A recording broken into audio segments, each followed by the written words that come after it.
Welcome to SF Education. Today in this video we are going to discuss the 21st July complete current affair. So if you are watching the video first time, please subscribe the channel and press the bell icon for the latest and new update of the video. Okay, here we are going to discuss 10 important current affairs. So it can enhance your ability of to attend the question, because of these type of question can ask you in directly examination hall. So you just watch the video till end, don't skip the video. Okay, now going to the first question. First question regarding consider the following statement with reference to consumer protection act 2019. Consumer protection act 2019 के हिसाब से दो statement दी हुई हैं, आपको consider करना है कि कौन सी स्टेटमेंट यहाँ पे सही है. First statement, it provide the establishment of the central consumer protection authority, कि इसके तहत क्या होता है, CCPA को एस्टैब्लिश किया गया. नेक्स्ट है, Under this act, every e-commerce entity is required to provide information related to country of origin at the pre-purchasing stage on its platform. कि इसके जरिए क्या होगा, जो भी ई-कॉमर्स कंपनी है उनके ओरिजिन से जो भी प्री परचेसिंग स्टेज की जो इन्फॉर्मेशन है, ठीक है, वो हमको मिल जाएगी. आप जहाँ से भी क्या कर रहे हैं, जो भी प्रोडक्ट को परचेज कर रहे हैं उससे रिगार्डिंग आपको सारी इन्फॉर्मेशन इस यहाँ से मिल जाएगी. ठीक है, कंज्यूमर प्रोटेक्शन एक्ट के तहत. तो कौन सी स्टेटमेंट सही है? Only one, only two, and both and 1 2 and neither 1 not 2. So video को पॉज करिए, आंसर दीजिए. ओके, यहाँ पे जो आपका राइट आंसर है आपका option C. Option C, that the mean both 1 and 2 statement are right. ठीक है, C is the right answer.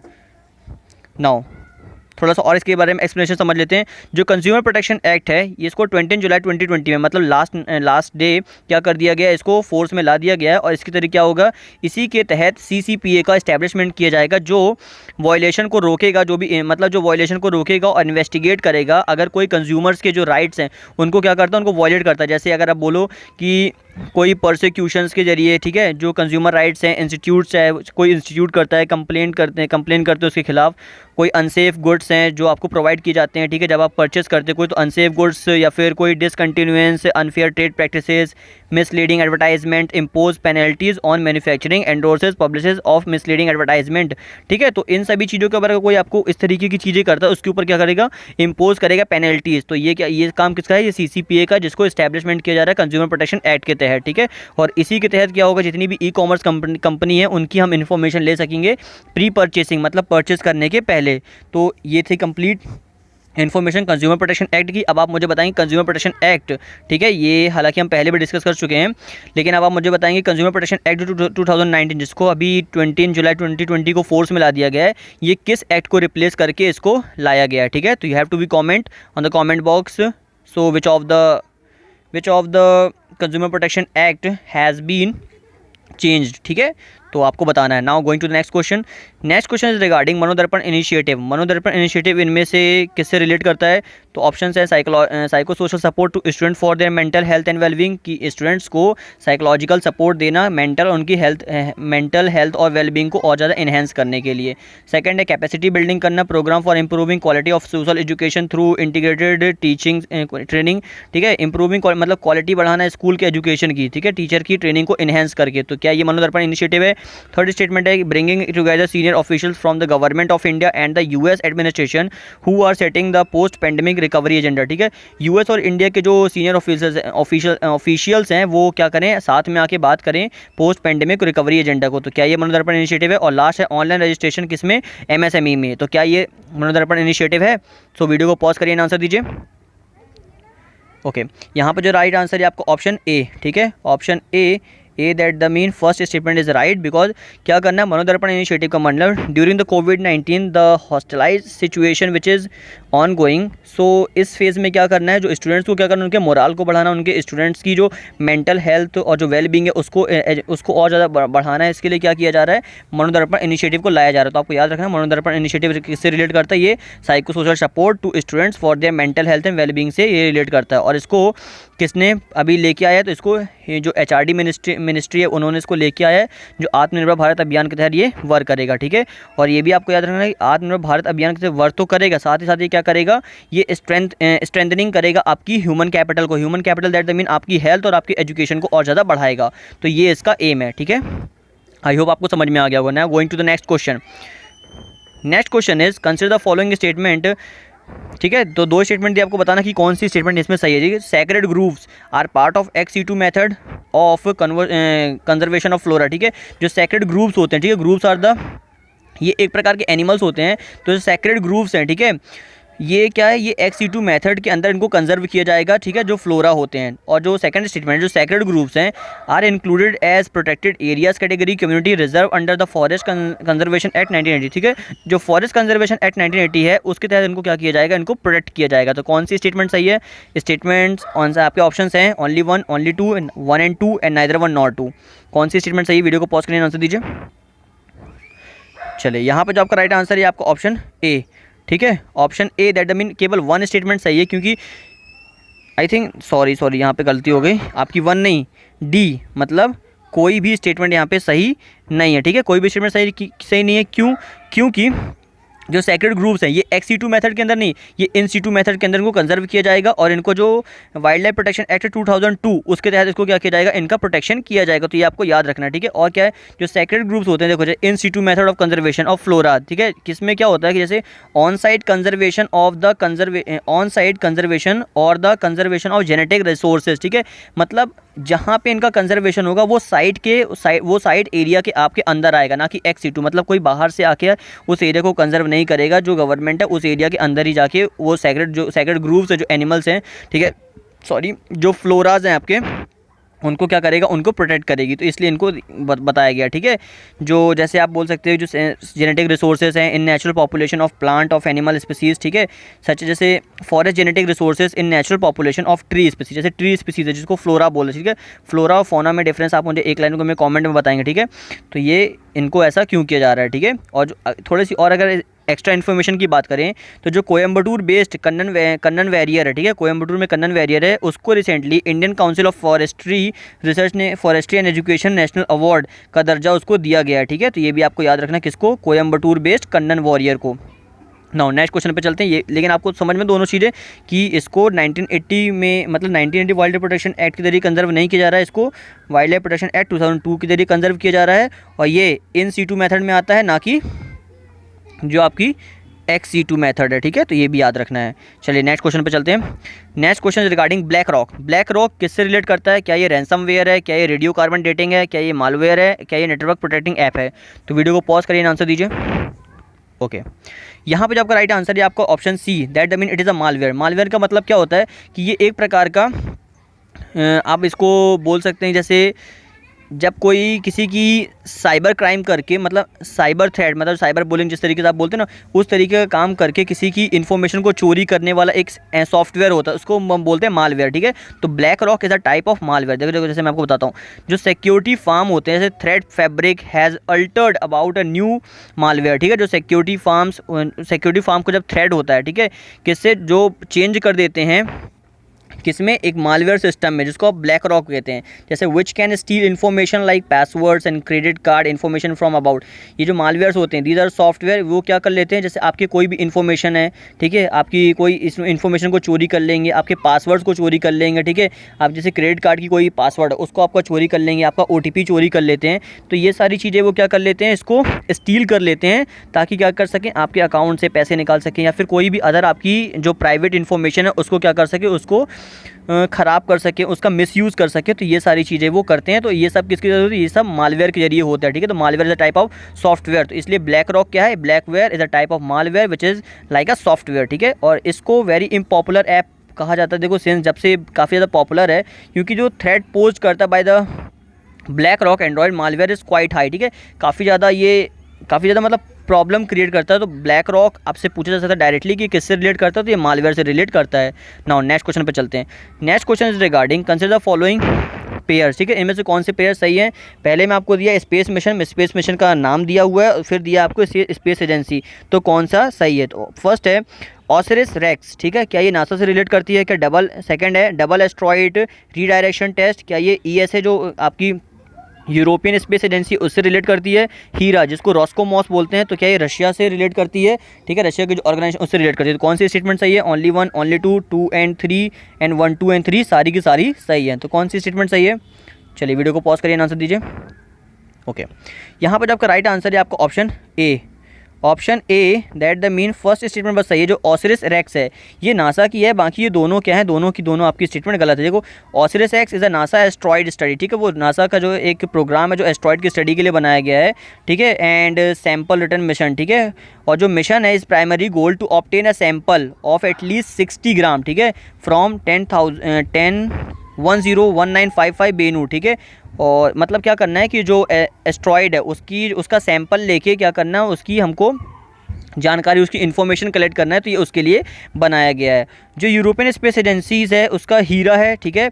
देखो जैसे आप यहाँ पे देखेंगे ना, यहाँ पे थोड़ा सा ना अल्टरनेटिव मतलब थोड़ा सा उल्टा लिख दिया गया, ये इसका है और मतलब जो यूरोपियन से उसका नीचे वाला है, ठीक है। तो ये आपको याद रखना कि name after the Greek goddess of marriage along with the NASA's double asteroid redirection test, ठीक है, डार्ट जिसको बोलते हैं, स्पेस क्राफ्ट वो travel to a binary asteroid system and to Didymos period of the near earth asteroid, ठीक है। तो ये थोड़ा सा आपका आगे पीछे दिया हुआ है। तो ये जो आपका हीरा ये किससे रिलेट करता है, ये आपका ESA से रिलेट करता है, ठीक है। तो ये आपको याद रखना है, ठीक है। और जो आपका डबल एस्ट्रॉइड रीडायरेक्शन टेस्ट है ये किससे, ये नासा से रिलेट करता है। तो जो हीरा ये आपका किससे, रॉस्कोमॉस से, तो ये भी गलत हो गई और सेकंड स्टेटमेंट ये भी गलत हो गई, ठीक है। नाउ नेक्स्ट क्वेश्चन पे चलते हैं।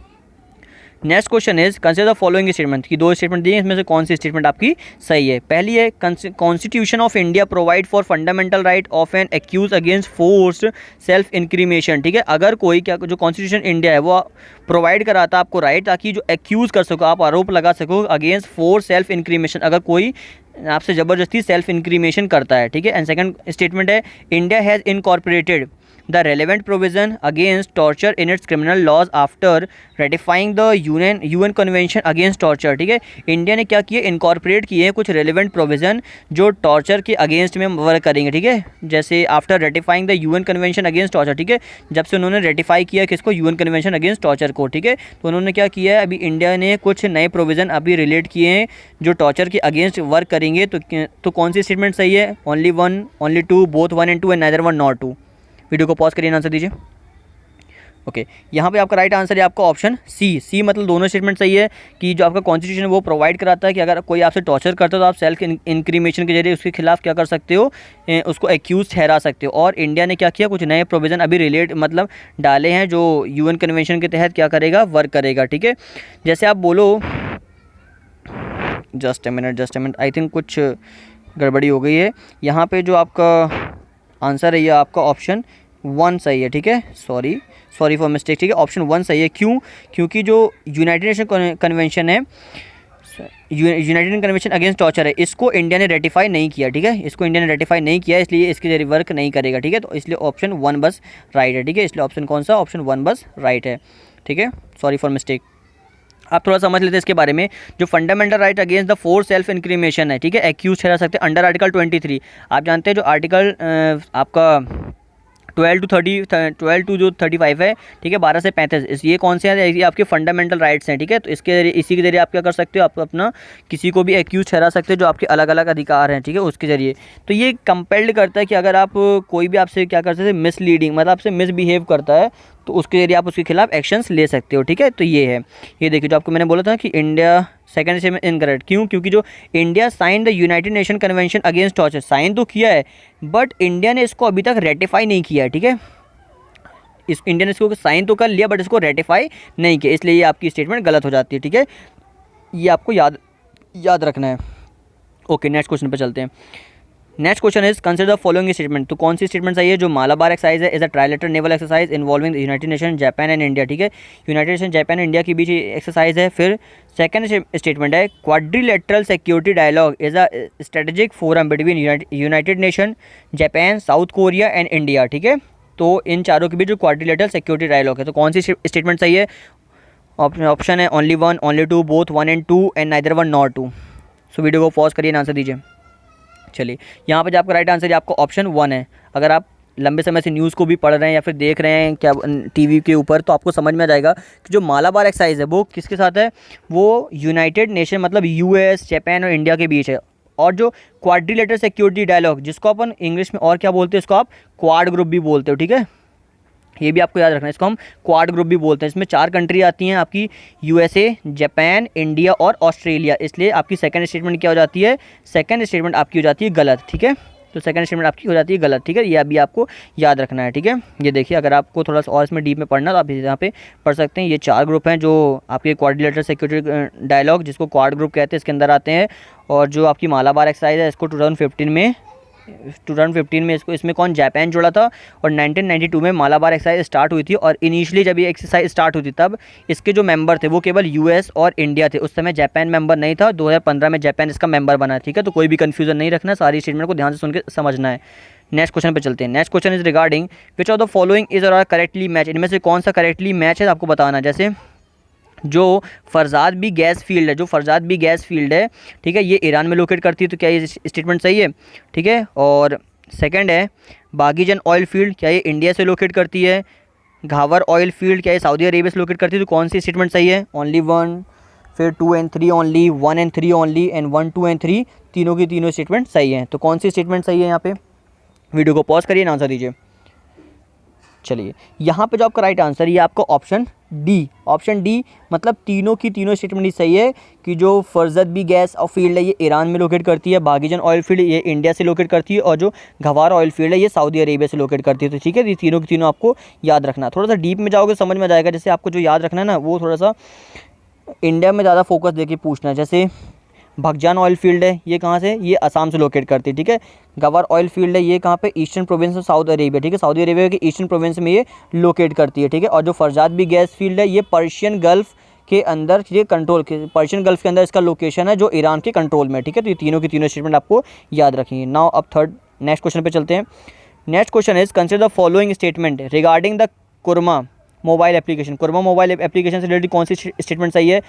फर्स्ट है it has been developed by the Indian turtle conservation action network, ठीक है। इसको जो आपका ITCA है उसके जरिए इसको डेवलप किया गया है। और it provide database to identify turtle species and location of the nearest rescue centre for turtle, ठीक है। ये डेटाबेस प्रोवाइड करता है for the rescue of the turtles, ठीक है, उनके लिए। तो कौन सी स्टेटमेंट सही है। Only 1, only 2, both 1 and 2 and neither 1 nor 2। Video को पॉज करिए, आंसर दीजिए। चलिए, यहाँ पे राइट आंसर देखते हैं। थोड़ा इसके बारे में समझ लो पहले। देखिए, एक सेकंड समझ लीजिए। जो स्टेटमेंट तो आपकी दोनों सही है, लेकिन जो कुरमा मोबाइल एप्लीकेशन है इसको लॉन्च किया गया था आपका occasion of world turtle day, जो 23 मई 2020 को उसको लॉन्च किया गया था, ठीक है। उसके लिए क्या होता है, इसको डेवलप किया गया ITCAN के द्वारा, ठीक है। तो पहली स्टेटमेंट इसलिए सही हो जाती है। और जो टर्टल सर्वाइवल है, सेकंड स्टेटमेंट तो आप बेसिकली नॉर्मल तौर से मतलब सही कर सकते हो कि जो सेकंड स्टेटमेंट उसमें क्या किया जाएगा, इनकी सिंपल सी बात, इनके रेस्क्यू की ही बात की जाएगी। अगर कोई स्टेटमेंट इस तरीके की है तो वो सही ही होगी, ठीक है। इसलिए आप इसको ज़्यादा से डीप में समझने की जरूरत नहीं है, क्योंकि जब भी किसी पर्टिकुलर चीज़ के बारे में बात की, जैसे यहाँ पे टर्टल की बात कर रही है, तो टर्टल की सेफ्टी के लिए जरूर इसमें बात की जाएगी, ठीक है। तो यहाँ पे आपकी दोनों स्टेटमेंट सही हो जाती है, ठीक है। इसलिए ऑप्शन क्या हो जाएगा, आंसर हो जाएगा आपका ऑप्शन सी। नाउ नेक्स्ट और लास्ट क्वेश्चन पे चलते हैं। Last question and the 10th question is consider the following statement regarding the fertiliser in India, ठीक है। फर्टिलाइजर इंडिया के बारे में आपसे क्वेश्चन पूछा गया है, कौन सी स्टेटमेंट सही है। Import of urea for agriculture purpose can only be done through the authorise state trading enterprises, ठीक है। तो इसको STS के जरिए क्या किया जाएगा, ऑथोराइज किया जाता है। और सेकंड स्टेटमेंट है India does not import and is self sufficient in NPK fertiliser need for the domestic consumption, कि इंडिया इम्पोर्ट नहीं करता है, इंडिया डज नॉट इम्पोर्ट नहीं करता है, और ये सेल्फ सफिशिएंट है किसमें, NPK में, और NPK फर्टिलाइज़र में, जिसकी ज़रूरत है फॉर द डोमेस्टिक कंजम्पशन के लिए, ठीक है। तो सेल्फ सफिशिएंट है जो डोमेस्टिक कंजम्पशन की जिसकी नीड है, ठीक है, इंडिया में। तो कौन सी स्टेटमेंट सही है। Only 1, only 2, both 1 and 2 and neither 1 nor 2। So video को पॉज करिए, आंसर दीजिए। चलिए, थोड़ा सा इसके बारे में भी आप समझ लीजिए पहले, फिर हम इसके दोनों स्टेटमेंट के बारे में समझेंगे, ठीक है।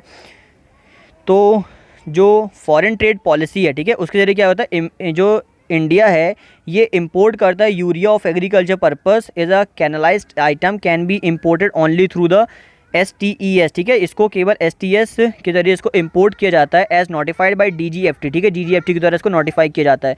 तो आपकी जो फर्स्ट स्टेटमेंट है ये तो सही हो गई कि इसको STES क्या इंपोर्ट करता है। और जो सेकंड स्टेटमेंट है कि इंडिया डज नॉट इम्पोर्ट, ठीक है, कि करेंटली जो MMTC है लिमिटेड, वो स्टेट ट्रेडिंग कॉर्पोरेशन लिमिटेड और जो Rashtriya chemical and fertiliser limited are permitted to import urea for agriculture purpose, ठीक है। तो वो क्या करते हैं, वो यूरिया को इम्पोज करते हैं, ठीक है। और यहाँ पे क्या लिखा है कि इंडिया इम्पोज नहीं करता, इसलिए सेकंड स्टेटमेंट आपकी गलत, ठीक है। तो पूरा डीप में समझना है, इसलिए आपका ऑप्शन, ठीक है, option 1 that the mean A is the right answer and B is wrong. तो सही आंसर हो जाता है आपका ऑप्शन 1, ठीक है। ये यहाँ पे थोड़ा सा और डीप में दिया है, तो आप चाहो तो वीडियो को पॉज करके इसको अच्छे से समझ सकते हो, ठीक है। तो ये these are the 10th question which is very important for the exam perspective. So if you like the question, so please hit the like button and share the channel, okay? So thank you for watching, have a good day.